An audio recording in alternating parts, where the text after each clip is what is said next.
synchronous machine rotor. So we derive the expression for the inertia constant m in terms of the energy stored in the rotor of a synchronous machine. So we need the expression for the inertia constant because it helps in stability studies. So the kinetic energy in megajoules of the rotor of a synchronous machine is given by Ke is equal to half j omega sm square into 10 to the power minus 6. We write this 10 to the power minus 6 because we need the kinetic energy in megajoules. So where j is the moment of inertia of the rotor in kilogram meter square, and omega sm is the synchronous angular speed of the rotor in mechanical radians per second. Okay, so kinetic energy formula we know half mv square. So this is with respect to a rotating part of a machine. So we write the analogous quantities. Okay. So m is replaced by the moment of inertia of the rotor j, and velocity, linear velocity, is replaced by the angular velocity, synchronous angular speed of the rotor, mechanical radians per second. So now we have to write it in terms of the synchronous angular speed of the rotor in electrical radian per second. So we define omega s as the synchronous angular speed of the rotor in electrical radian per second. So the mechanical and electrical angular speeds are related to the number of poles in a synchronous machine as omega s is equal to p by 2 into omega sm, where omega s is the angular speed in mechanical radian per second, where omega s is in electrical radian per second and omega sm is in mechanical radian per second. Or we can write omega sm is equal to 2 by p into omega s, where p is the number of poles in the machine. So we name this equation as equation 2. So now we substitute this omega sm in equation number 1. So kinetic energy is equal to half j into 2 by p omega s the whole square into 10 to the power minus 6,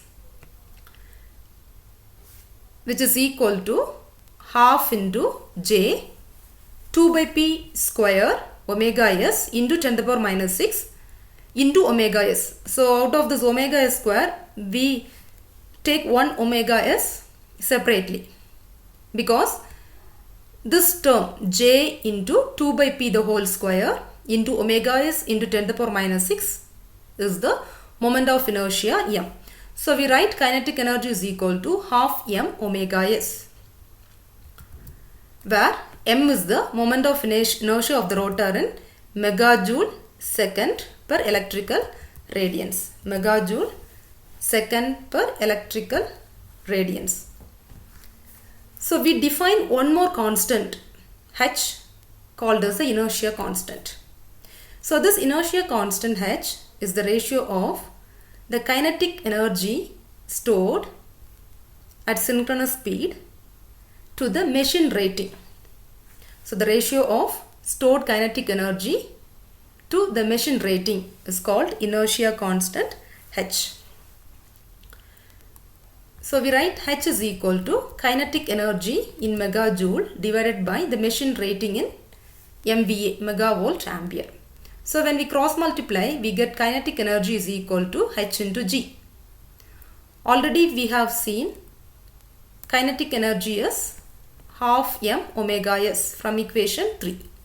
So half m omega s, where kinetic energy is in megajoule. So from this, m is equal to 2 into hg by omega s, where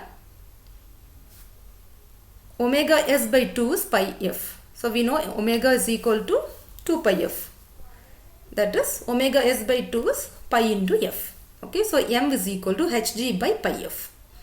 So this is in megajoule second per electrical radians. Okay, so how we got this unit? So in the numerator what is there? H into g. So H into G is nothing but kinetic energy. So kinetic energy is nothing but megajoules. The unit of kinetic energy is megajoules. In the denominator, if you see, we have pi into F.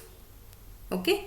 So if you bring the seconds to the denominator, it becomes radians per second. So the frequency, either it will be in hertz or radians per second. Okay. Since we have pi. So if you substitute pi as radians, 3.14 radians, so the unit will be megajoule second per electrical radians.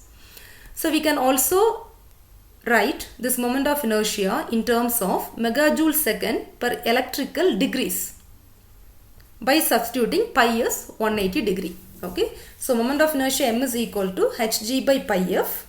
So if you substitute pi as 3.14 radians, the unit will be megajoule second per electrical radians. If you take pi as 180 degree, the unit of moment of inertia M will be megajoule second per electrical degrees. Okay, so this is an important relation. They will ask us derive the expression for moment of inertia in terms of megajoule second per electrical degrees. So if you want to represent this moment of inertia in per unit, we need the base value for MVA rating. Okay, so here we have taken capital G as the MVA of the machine. So if we take capital GB as the base MVA, we can write M in per unit is equal to G by GB from this equation, G by GB into H by 180F. Okay, where G is the actual MVA rating, GB is the base MVA. So if the machine rating is taken as the base MVA, then this G will be equal to GB, and moment of inertia and per unit will be H divided by 180 degree F or H by pi radians into F.